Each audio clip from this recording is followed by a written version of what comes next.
नमस्कार, डीडी 3 की दुनिया में आपका स्वागत है। मैं हूं दीपक कुमार। आइए देखते हैं आज की खास खबरें। सहयोगी देशों पर फिर भड़के ट्रंप, कहा हॉर्मूज से खुद अपना तेल लेकर आए ब्रिटेन। वहीं ईरान ने किया खाड़ी देशों में अमेरिकी कंपनियों को टारगेट करने का ऐलान, जारी की 18 कंपनियों की लिस्ट। एक तरफ ईरान से जंग रोकने में दिलचस्पी दिखा रहे हैं ट्रंप, दूसरी ओर नेतन्याहू युद्ध जारी रखने की कर रहे हैं बात। इन हालात में जंग रुकी भी तो किसे क्या होगा हासिल, करेंगे चर्चा। डील की कवायद के बीच खाड़ी में बड़ी अमेरिकी सैनिकों की तैनाती, ग्राउंड ऑपरेशन की सूरत में किस खतरे को मोल ले रहा है अमेरिका, दिखाएंगे खास रिपोर्ट।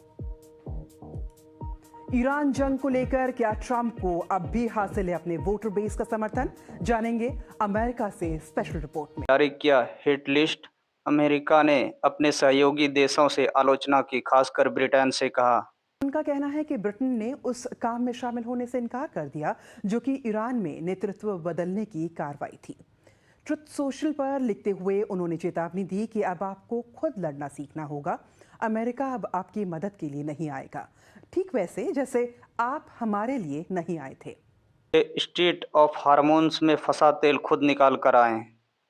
ये बता रहे हैं कि ये एक अंतर्राष्ट्रीय समुद्री रास्ता है जिसका इस्तेमाल हम बाकी देशों की तुलना में बहुत कम करते हैं। राष्ट्रपति ट्रंप ने आजाद दुनिया की ओर से इस खतरे से निपटने की बड़ी जिम्मेदारी उठाई है। आगे चलकर ये सिर्फ हमारी समस्या नहीं होगी, हालांकि हमने ये सुनिश्चित करने के लिए सबसे ज्यादा तैयारी की है कि ये रास्ता खुला रहे। बीच रक्षा मंत्री पीट हेक्सन ने भी चेतावनी दी है, ईरान यदि आत्मसमर्पण नहीं करता है तो युद्ध और भी तेज हो जाएगा। कि ईरान में हर आतंकी कार्रवाई के बदले इन कंपनियों की अलग अलग ब्रांचेस को तबाह करने के लिए तैयार रहना चाहिए। इन 18 कंपनियों में Microsoft, Google, Apple, Intel, IBM, Tesla और बोइंग शामिल हैं। इसराइल दक्षिणी लेबनान में ईरान समर्थित हिजबुल्लाह के खिलाफ भी कार्रवाई कर रहा है। अब तक 1000 से ज्यादा लोगों की मौत हो चुकी है और 10 लाख से ज्यादा लोग विस्थापित हुए हैं। इसराइल ने पुष्टि की है कि वो सीमा से लगे लेबनानी गांव के सभी घरों को तबाह करने की योजना बना रहा है। रक्षा मंत्री इसराइल कात्स ने कहा है कि IDF एक बड़े इलाके पर सुरक्षा के लिहाज से नियंत्रण बनाए रखेगा, भले ही हिजबुल्लाह के साथ मौजूदा संघर्ष अमेरिका, इजरायल और ईरान के युद्ध ने अपने आधे से ज्यादा लक्ष्य हासिल कर ली है। Have been stricken already, and that at one point you get to where they call the law of diminishing returns. Now, what's the next move? Will the United States stay the course until we forcefully open the Strait of Hormuz, or will we just decide that the war is over and try to reason with Iran to open the strait? Or, as the president just said, we just pull out and let those who import oil from Hormuz, such as Europe and Asia, let them handle the situation in Hormuz. So we're not sure. Of course, the president doesn't always show his hand. I think this is part of his way and strategy of handling this war. In light of the malicious acts and terrorist operations carried out by the American Zionist enemies and their deliberate targeting of the residential homes of the Iranian people across various cities, the valiant armed forces of the Islamic Republic of Iran, in a decisive retaliatory action, targeted the residences of American and Zionist regime commanders and political officials in the region and the occupied territories. They will make them a target. Iran has issued a chilling warning, threatening to further expand the war. Ibrahim Zulfagari, spokesperson for the Khatam al-Anbiya Central Headquarters, an entity linked to the Islamic Revolutionary Guard Corps, revealed what could be the next targets: US and Israeli personnel. Iran has now threatened to strike the homes of US and Israeli commanders and political officials in the region as both sides escalate their bombing campaigns. Iranian state media, Press TV, reported on March 30 that Tehran has vowed retaliatory attacks targeting the residences of US and Israeli commanders and political figures. The warning was issued by the Khatam al-Anbiya Central Headquarters, which stated that enemy commanders' homes and officials' residences are now considered legitimate military targets as the conflict intensifies. प्रधानमंत्री नरेंद्र मोदी ने आज पांडुचेरी में किया road show. साथ से दिखे leverage.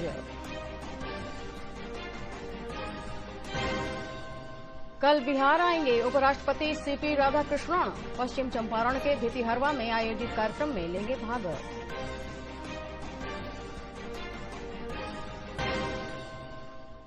केंद्रीय गृह मंत्री अमित शाह ने असम के गोलपारा में चुनावी सभा को किया संबोधित। कहा, असम में युवाओं की मौत पर कांग्रेस ने राजनीतिक रोटी सेकी है। रक्षा मंत्री राजनाथ सिंह ने विशाखापत्तनम में भारतीय नौसेना के नए स्टील्थ फ्रिगेट INS तारागिरी को औपचारिक रूप से किया शामिल। राजधानी पटना में किताब उत्सव का आयोजन। पुस्तक प्रदर्शनी में लेखकों और पाठकों के बीच होगी चर्चा।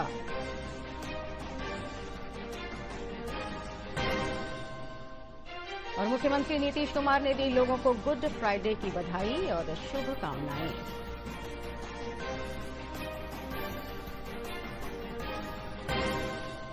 पश्चिमी चंपारण के कौलाब प्रखंड स्थित महात्मा गांधी आश्रम में आज उपराष्ट्रपति सीपी राधाकृष्णन का आगमन हुआ। जी हरकिशोर राय और पुलिस अधीक्षक डॉक्टर शौर्य सुमन ने तैयारियों का जायजा लिया। कार्यक्रम को लेकर 3 हेलीपैड बनाए गए हैं और आश्रम को सजाया संवारा गया है।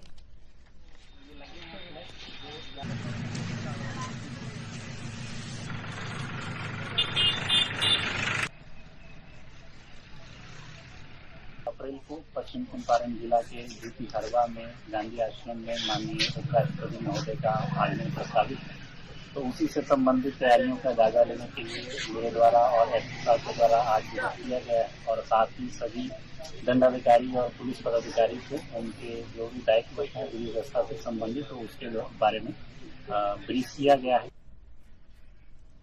जिले के अमरपुर प्रखंड से आज दिल दहला देने वाली घटना सामने आई।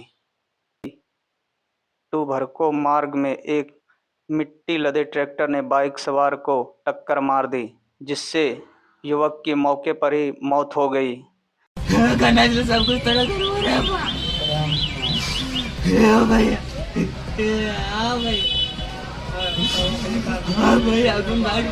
बांका जिला के अमरपुर से इस वक्त एक दिल दहला देने वाली खबर सामने आ रही है, जहां एक दर्दनाक सड़क हादसे में बाइक सवार युवक की मौके पर ही मौत हो गई है। घटना अमरपुर थाना क्षेत्र के सिहुरी मोड़ से भड़को संपर्क पथ गोरगम्मा गांव के समीप की है। बताया जा रहा है कि मिट्टी से लदा एक तेज रफ्तार ट्रैक्टर और बाइक की आमने सामने जबरदस्त टक्कर हो गई।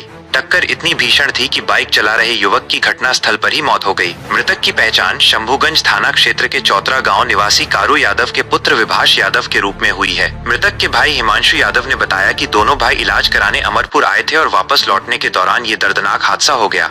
विपरीत दिशा से आ रहा ट्रैक्टर अचानक अनियंत्रित हो गया और सीधे बाइक में टक्कर मार दी। हादसे के बाद आनन फानन में युवक को अमरपुर अस्पताल लाया गया, जहां ड्यूटी पर मौजूद डॉक्टरों ने जांच के बाद उसे मृत घोषित कर दिया। घटना की सूचना मिलते ही स्थानीय पुलिस मौके पर पहुंची और शव को कब्जे में लेकर पोस्टमार्टम के लिए बांका भेज दिया गया। वहीं इस दुखद खबर के मिलते ही परिजनों में कोहराम मच गया है।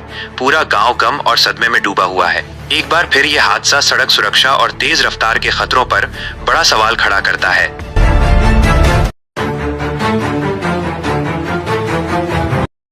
कुमार, ये कौन है? मेरा भाई है।